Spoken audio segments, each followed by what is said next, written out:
I was a foster kid. I became a foster kid at the age of 14.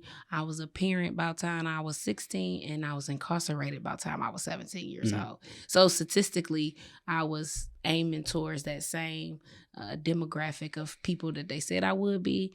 But essentially, that experience of being incarcerated was definitely a bad time for me, but it was a reality check that I needed. And so it definitely provided some insight on how I was going to move a little bit different when I did get home.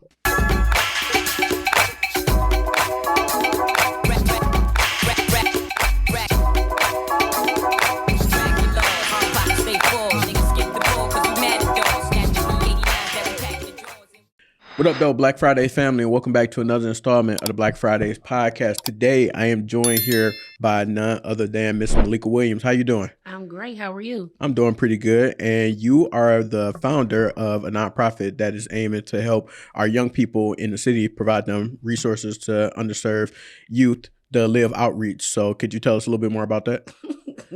Of course I can. So the L.I.V.E outreach was founded in 2014. My original goal was to just, my demographic was foster kids. But as I've done more of the work, I've been involved in more than just that particular demographic of foster kids. Kids that are in single family homes or in homes that are possibly like a aunt or uncle or grandparent. Just in unforeseen circumstances. So we provide essential life skills like financial literacy, dietary education, mock interviews, just life skill training pretty much, just so they able to essentially move to the next step of life. So if it's getting a permit for driving, if it's taking a GED test, just all of those different things. So being an extra pillar of support for them when they may not have the most stable foundation around them. Correct. And what made you want to go help that specific demographic? Because I was one of those demographic of people that needed those resources. And I was a foster kid. I became a foster kid at the age of 14. I was a parent by the time I was 16, and I was incarcerated by the time I was 17 years old. So statistically, I was aiming towards that same demographic of people that they said I would be.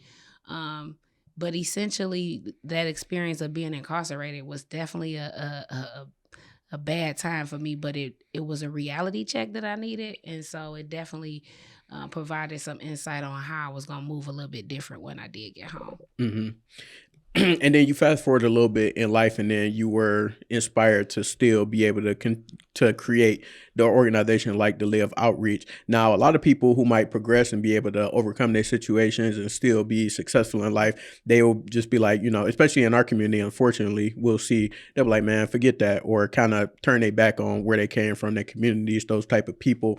What stayed inside of you to say, like, no, I still got a mission to make this happen for the people who might be in work, the people who are currently in the shoes that I was once in? Just because I've had people that were strangers that didn't know me, staff, people at, like we discussed earlier, like Vista Maria, I still connected with a staff member from there. She was like, they seen something in me. They were always encouraging me and just like, you having a good day, keep having a good day. But it did create, during them times I had a lot of anger and I was upset. So I could see how it deterred maybe some people that did maybe want to approach me or work with me. But I was grateful for those who still knew that it might be a challenge, but they still pushed through and helped me. So I felt like it was essential for me to create a program for a younger version of myself. Dope. So I'm going to interrupt this part of Black Fridays to introduce you to my favorite part, which is Freestyle Fridays.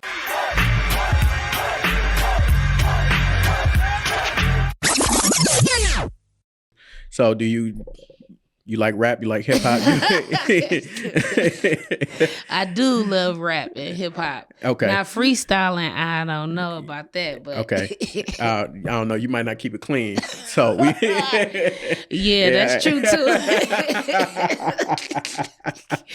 For sure. All right. But luckily for you, it's a random assortment of questions. They all about you, so you shouldn't get them wrong. Okay. And I just ask that you answer each one and answer honestly. Okay. All right. So speaking of music, what is a favorite album or song that you like right now? I'm always been a big Tupac fan. Mm. So the album, was it Picture Me Rolling a Double CD? Yep. All Even eyes it's on old, me. yeah, All Yep. Eyes on Me. Yep. No matter how old that is, that's like one of my favorite albums. So Mm-hmm. I love that. I love Tupac. Period. Though I'm still a big fan. Like he's still around. So yeah. That's fire. No, I love absolutely love that album. I think it's a masterpiece and one of my personal favorites too. So, what's the most random job that you ever had? I want to say when I was about 18, I did some type of door to door, like energy type of trying to get people to change their energy provider information. That's about the weirdest job. It probably was about 2 weeks I did it, but yeah. I don't even know what the name of the company was. Okay. Hopefully they was legit. You never know. Right. Yeah, so that's the weirdest job I've had. Okay. And you said that, so you're also an author. We'll get into that a little bit later, but what's one of your favorite books? I like a book called Cupcake Brown. That's one of my favorite books. Actually, it was a lot. It inspired me to pretty much finish my book. Mm-hmm. Have you ever read that book? I haven't. Yeah, but I actually was so obsessed with the lady who the story was about. I follow her on Instagram now. And she's much older, so you know. But yeah, it was a very inspirational story, and I felt like the stuff she went through was way crazier than mine, and she still overcame that. So it was very inspiring book. Dope. What would you say is a lesson that you learned from a young person? That you never too old to learn. Yeah, it's always a learning lesson, and you can never know too much. Mm-hmm. So you learn from people all ages and sizes. So definitely, I learn from my kids all the time. So yeah. This is true. And what's a hobby that you say that you have or you're working on? I love flying kites, bike riding, and just with project wise, I just love doing community advocacy and just kind of like working in the community. I like talking, so I got a big mouth. So something to that nature, you know, kind of telling my story and things like that. So one of my projects is kind of like doing more speaking engagements. Got you. Well, congrats to you. You successfully passed Freestyle Fridays. So thank you for participating in the randomness. So I wanted to go back into your story a little bit. So you're talking about where you came from and then how you were inspired to create your organization based on the demographic that you were once a part of and still need support today. But then that also inspired you to write your book. So I wanted to know, how did that come about? Because I know it took you some time. It wasn't the most comfortable thing for you to develop a book and conversations we had previously. So if you could share with us, like, how did the whole book writing process go? So with the book writing, I've been wanting to do it for some years, and I had started writing a book, and it was a storm one year we had, and I had the computer plugged up, and it like wiped out everything that I had started. So I kind of was like discouraged. I didn't do it for some years, and then my older brother got a book. I still ain't read his. Hope you don't watch this, but I was kind of like, dang, you know, this was something that I had always told him. And, you know, he one of them type of people, he just get to it. He ain't going to tell you what he about to do. When you find out about it, it's already complete. So it kind of motivated me like, okay, he did it. I definitely can do it. And then the pandemic came. And so we had all this extra time where we could, and little by little, I just was writing just small pieces. And then I did get to the points where it was like, really emotionally draining. Like I witnessed like one of my first murders when I was like 8, which was my uncle, and like just kind of re-going through that and just kind of like, is it still like I can remember it like it was just yesterday, like real vividly. So just kind of writing about things that is like you forget about, or you put it so far back in your mind, you think that when you think about it, it's like, dang, I didn't know it was so heavy on me like that, or it would make me that emotional. So it definitely was a task, but most people that read it be like, it was really good. So It's a lot of juicy stuff in there, but it's all my life and none of it is a lie. So I think it's pretty good for the most part. And I'm not saying that because I wrote it. And how do you, for somebody who was the first time author, what was your writing process like? Like I know you said you wrote a little bit here and there, but how do you just up and write a book, and then after that, how do you actually get it produced and get it to where other people can read it? I think that Amazon definitely has made that process much easier for people that like to write. I've always been a writer, like journaling and things. That's always been a way of expression for me. So it was easy in that sense, but kind of putting it in a format where the reader could understand and really feel where I was at was kind of like a trial and error thing. I feel like I wrote it in a sense of when I read and how I take on what a book is saying, right? Kind of like giving you all the details, the back and forth of conversation of what's said and things like that. I definitely wanted the reader to be able to relate, like to really feel during those different times. Like, so me giving details about some of the times of being incarcerated and the different people that I was associated around. Because at that time, I want a person to look at I was 17 years old. So kind of putting themselves in a mind frame of being 17 and you in a place where it's adults and everybody, like, this is a whole different type of ball game. This is not like the group homes you used to being in. This is like jail, close to prison. So people are facing like murder charges. So it was like a whole different type of environment that I was used to.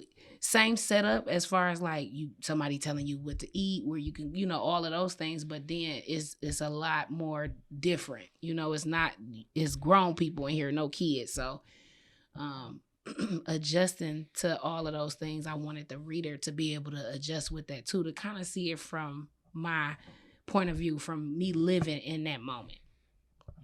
And I'm curious now, what made you turn it around, like just in terms of like the stuff that you've been through in your life? Because at a certain point in time, like, like you said, you were misguided and didn't necessarily have the best direction, and different things were taking place because of that. But like, what helped you turn it around? I think really, honestly, things it's already in you. I mean, I that's the only way that I can put it, is that, like, people always say what's for you is going to be for you and things like that. That's just kind of how it is. The story is what God allowed me to be able to build my brands, to be able to help. So I would have to go through those things in order for for us to even have this kind of conversation. So now understanding that it wasn't no mistake. It wasn't, it was something that I had to go through, but then I can help somebody else get through their position or their situation. It's kind of like being a sacrifice. That's kind of my thought process of it now. Of course, then as a kid, I felt like I was being punished, and that even though I wasn't the one that had the issues, I was suffering for decisions that my parents made and things like that. So I think that's where that anger and the resentment and things came from. But once I got, of course, once you go through your own trials and tribulations, I have my own kids and things like that, my thought process of how I looked at things became a lot different. And do you have any, like, we're going to get back to the nonprofit in a little bit, but do you have any relationships that you form with like youth or anybody that you mentor in particular that kind of walked in similar circumstances to you that you pour into right now? I do. I have a young lady that I have been connected with. She hadn't been in foster care, but she had been where she wasn't living. And, with her parents, it was a situation where she kind of just was kind of floating.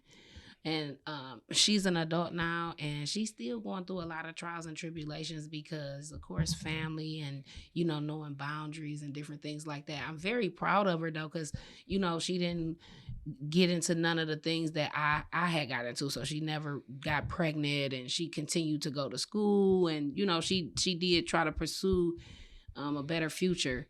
And so I've always been encouraging her and very proud of her. She moved out of Detroit, and she's still doing really well. She recently just lost her sister to some senseless violence, but that was been very actually, this is like this week just didn't happen. So It's been real trying because I haven't experienced anything like that with somebody I've mentored, that they've lost somebody so close to them, and this is like one of the closest individuals she has. So it's like a learning trial for me right now in that instance. But For the most part, I'm just always trying to encourage her and pushing her along. So Yeah, and that's definitely tough for any young person to be able to go through, and at any stage, really. Like if you talk about losing somebody so close and a family member, so it's a good thing that she does have you to be able to lean on in circumstances like that. And as far as the students that you work with or have worked with over the years, we've talked about before some of the activities and things that you set up for them and make space for them to be able to do. So I wanted to know if you could explain to us some of the different programming that you have within the Live Outreach and the opportunities the students get a chance to be a part of through the organization. okay, so currently we are launching our Saturday sessions. We need some great 12 to 17-year-old age children in the city of Detroit to sign up. And with these Saturday sessions, one of the things we just kind of wanted to do is just give the kids a safe space, an environment where they can come in and we can do some social engagement, right? Where we're able to have conversations and we're listening. Comprehension is really big because one of the biggest things that I do with programming is book club, right? Literacy. Not only because I'm an author, but just because I feel like writing is a really good way of expression and also communication. A lot of times when my oldest son was growing up, we would write a letter to each other, like if we were upset with each other, and he would slide it up under my door to my room. And I don't know, I just felt like it was a good way to not be yelling, or it's like, we could communicate, express ourselves or how we felt.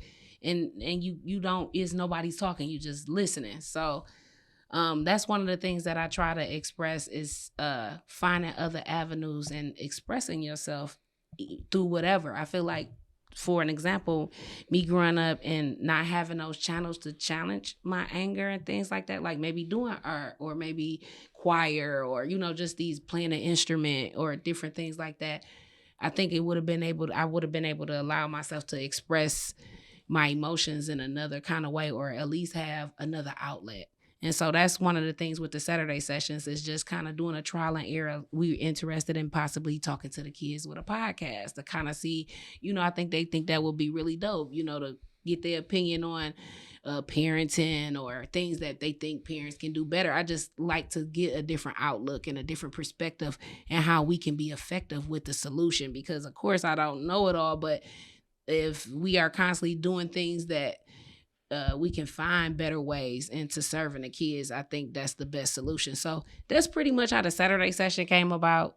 It's just kind of like, hey, let's try this art therapy. Let's do this book club. Let's, because we want to expose them to various of things to see what would really work. What is a good thing? Because everybody's not going to be a reader, right? Everybody's not going to be into art, So just kind of trying to tap into those things that they are interested in so they are engaged. So that's just kind of a trial and error. And then, when you are in a environment where there's a lot of other nonprofits, you definitely want to get, when you do get the small group of kids that you're working with, that you are effective as much as possible while you serving them. So, if they need other resources like, hey, because a lot of the situations of what I'm seeing is it's a little bit deeper too, right? You working with the kids, but then there might be some issues where they might not have food in the house, or, it's a transportation issue, it's just certain things. So that's another thing too. We kind of want to kind of start getting more involved in how we can make it a long-term thing as far as a family thing, right? So, yeah, that's pretty much to sum up our strategy for 2024. Yeah, and that's great. I was curious to know, as far as, I know you're not doing everything on your own, and you've had people volunteer, be a part of the board throughout the years, and currently that are willing to help. How do you get people to, take their time and be willing to come and pour into these young folks, whether it's programming or actually being there physically, helping out with things on the back end, donating? Like, what's some of your avenues in terms of getting people to help that way? Well, one of my biggest things is just kind of like, you just never know unless you ask. And just kind of like giving your point of view. Do you know anybody? So a lot of times, to be honest with you, I'll do some research and I'll start emailing people, hey, I don't know if you can help me, but this is what I do. This is what I'm trying to accomplish. I don't know if you can help me or not. You'll be so surprised how far I've got with people saying, hey, okay, well, I know somebody that can do this, or that can help you with that, or can we, grab a call next week? So I just kind of feel like, of course, you got to constantly be asking and networking consistently. You got to always pretty much brand yourself all day. You got to let people know what you're doing all the time. So that's one of the ways. And then just, of course, me being in a environment where I work with a lot of entrepreneurs and talking to different people, sometimes that kind of thing sometimes fall on my lap too. Just because somebody I could be giving somebody a tour and they just have a conversation that's something that they are into. And so I guess it's just word of mouth, people asking, begging. But yeah, just like even me being featured on Fox 2. I seen a story that the reporter did, and it was something similar to, like nonprofit or, community type of work. And I just sent the lady an email like, hey, this is something that I'm doing. I would love to have the exposure. I mean, is this something that you would be interested to have a conversation with me? And she did. I do that type of stuff all the time. I mean, when Obama was in office, I emailed whatever little thing so it's just kind of like you never know who will see it. And that's how I am. I'm just a wild card, and I feel like, God will give you what you need, you just got to be willing to try. If you don't ask, you ain't gonna know. So it's been plenty of times I've been told no, but then when I hear the yeah, I'm like, they ain't even know. But I'm thankful for those, because it makes you more humble and grateful when you do get the yeses. What they say, scared money don't make no money? Yeah, right. Yeah, and if you don't ask, what they say, closed mouths don't get fed. Mm-hmm. Yeah. And especially in the nonprofit world, what they say, a term in corporate they use is for salespeople always be selling. And you essentially got to do the same thing for a nonprofit. You always got to be asking for donations. That's always going to be necessary. Ask for people to do this, ask for people to do that. And it can definitely be draining at times for sure. But the passion for what it is that you do usually carries you to continue to keep making those asks. And a lot of times, too, people come to me as well sometimes, like Wayne State University, the medical students have been my community partner for this year. So one of the things we've been working on is it's a group that wants to do a clinic for returning citizens. And so I've been working with them. I had actually did a presentation for them on Monday. It's about 50 medical students.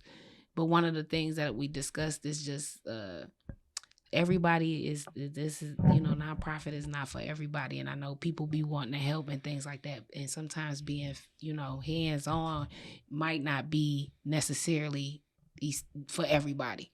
You might be the person that might be a grant writer, and that might be all that you possibly can give. Or you could be a person that can volunteer or raise money. But I was just telling them to be realistic as far as like, it's a specific type of demographic when you're dealing with people that have been incarcerated. So you take incarceration with someone that might be illiterate, somebody who might not have no support, who might have a violent background. So these are just conversations that we are having, because they haven't had some of those experiences, but these are the experiences that you might have to be open-minded to if this is the particular only demographic you're gonna serve. So it's been a great exposure for me and also a great exposure for them, and we are able to kind of bounce off each other. So I like that part of it too, because it just kind of give you an outlook on how our next generation of community leaders and things, how they operate and their thought process, and how things are a lot different from when I was coming up to how they are, in the era that they are now. So it made me feel old, but I'm not that old, but I feel old. Yeah. Speaking of that, what would you say, based on your experiences so far with working with young people, are some of the biggest challenges that they face today? I think kind of like self-love.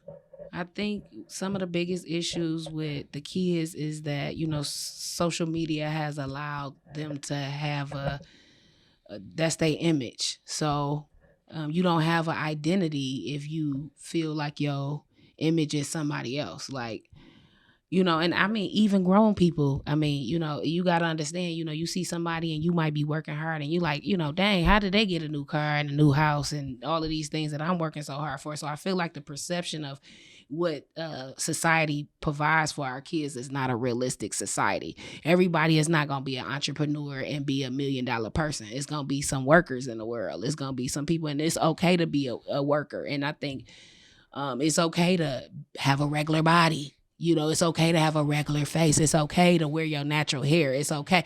Like, I think these are some of the things that is scary, because if you not yourself, then who are you?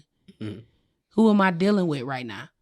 If you want to go before you haven't even had any kids, and you want, like, my son is 24 and his friends is getting BBLs and they ain't had no kids or nothing. I don't understand that. Like, what, most of the time people are enhancing it because they feel, hey, I done had some kids or, whatever. But you in your youth, like, you just getting out of high school. What is it? So it's just kind of like identifying who they are as an individual and really loving themselves for who they are. I think that is really, people say that self-care and that self-love, people, I think, it's more need to be practiced more.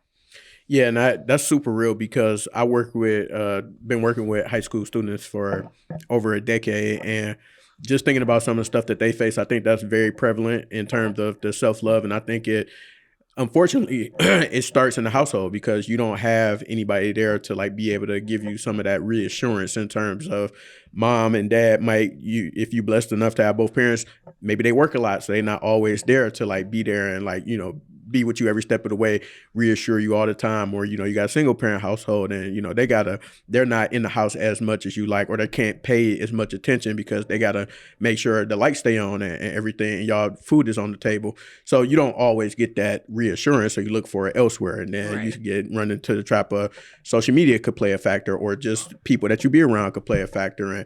And like you said, the self-love piece is huge, because people not necessarily seeing their own self-worth from essentially messages and people who don't love themselves either. So it's just kind of like a whole loop of people not getting the wrong messages and not being okay with who they are at the end of the day. And I think that's big for, like, our young people, because it shows up in different ways. Mm-hmm. It shows up in, maybe that's why she got that little attitude, because, she ain't nobody hugged her in a few years. Like, nobody embraces her and say, I love you, or you're not, nobody telling you good job for getting all A's and playing well in your basketball game because nobody was able to be there. So, like, stuff like that, it all kind of plays a factor in some of that. Right. Yeah. I agree with that. Also, the cyberbullying. Mm-hmm. I'm not familiar. One of the things, one year my daughter she's in middle school, and the principal was like, hey, if your kids don't have to have, like, social media, we prefer them not to. They like, it'd be so much drama when the kids come back. So how, like, when I was a kid and you went on vacation for a week, winter break or whatever. I see y'all. We didn't see each other, but guess what? We get to talk crap all online. It's beef. It's all kind of stuff. So when the kids go back to school, the teachers is basically like, we are bombarded with so much drama that has transpired over the course of them being out of school.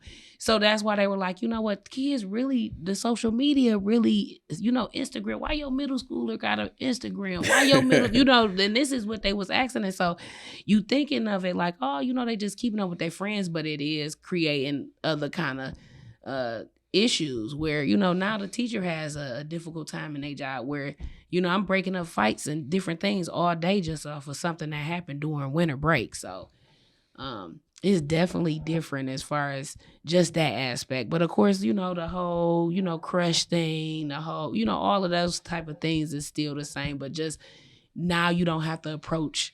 Like if a guy was asking a girl out in school, now you can DM them instead of, you had to get up. And that's what my brother and them was talking about, like how you would have to get up enough nerve. You actually got courage. To get rejected. The girl you might have been liking in school, but now you don't have to get up no courage. You just have to know her Instagram name and then DM. And I thought that was so funny because I'm like, well, yeah, that takes away a lot of that interaction, that engagement. I feel like the social interaction. So a lot of times with these kids, they don't really know how to interact with each other because we rather texting each other, we rather DMing each other. Like, we don't really have to talk like me and you have to talk. Even with the school now, a lot of their work is done on a computer, where it's kind of like, hey, your homework, you ain't even got no piece of paper to work your homework off of. It's going to be on the computer. So all of those things are a lot different. They ain't even doing cursive write no more. Right. So just looking up the definitions. I mean, do anybody know how to use an encyclopedia or a dictionary? I ain't gonna lie, I be forgetting how to spell sometimes because of spell check, and I be having to double check stuff I be writing down. I think that it's okay that we have these tools, but it's also essential for us to know how to utilize, the old school tools. So I'm guilty of that too, but it's just some of the things I wish that we still had those things in place as far as the old school, because this old school is good. Yeah.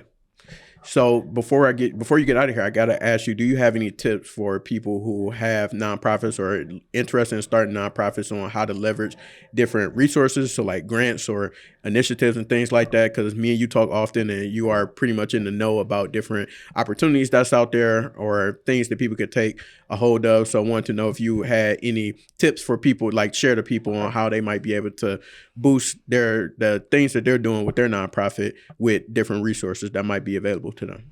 I would always say, of course, like I was saying, networking and volunteering. One of the things I think is very important is sometimes, like I said, you get into that type of work. It might be something that you might not really be all that interested in. It might be something that sound good or something that you think might be really good. But I think going off into anything, I think you should kind of try it out. And that's why originally, before I jumped off and said, hey, I'm starting a nonprofit, I started volunteering and with the kids, just to kind of see what I like this environment, because I know what it could be like, but it might be a little, it's different, of course, from when I was a kid in an environment like this. So one of the main things I would say is at least to try it out first to see if it's something that you like, to volunteer in an organization similar to something that you would want to produce, right? To kind of get some insight on how they function, how they regulate, some of those things. Because that was kind of the process and how I did it. I started just volunteering, and then,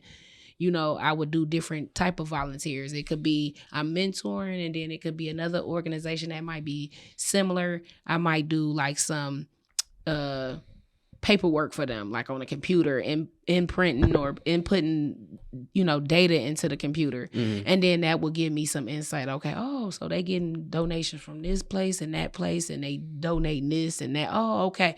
And then when I would serve the people, then I'm seeing how they serving the people, what they giving the people when they serve the people. So it was giving me like a whole little outline of like how their organization is kind of structured. Not to say to mimic it, but to just kind of get an idea of how it's ran. So that would be my very first thing for anybody that I think is trying to start an org.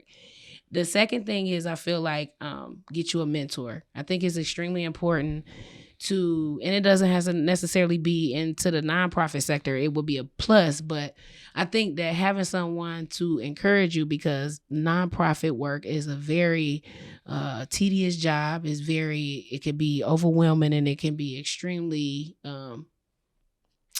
tiresome.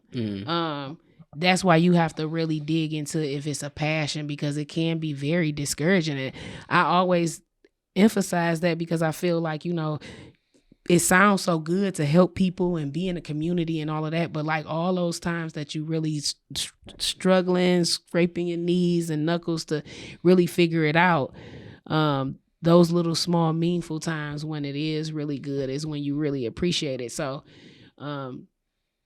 just consistency and just being consistent.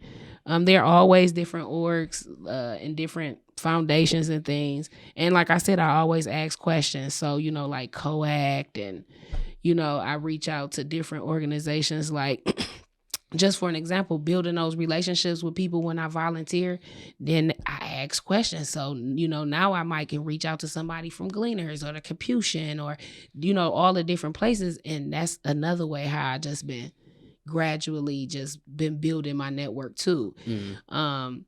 One time I was doing this paper for a school, And one of the things that it said was, one of the information that I learned was, most people that volunteers their time are more highly to be educated, right? So most people it was a very high percentage of people that had like bachelor degrees and higher that would be volunteering on a Saturday morning, right? And so they were saying like how all of these volunteer opportunities have been known to provide not only better job opportunities for people, just different things like that. So the volunteer part, people don't think that it is, but it's a very big key part, because you have a lot of influential people that does that, like that goes out on people that be CEOs stuff, because that be their way of giving back. So I thought that was very intriguing to find out that, most people that volunteer are very educated people, right?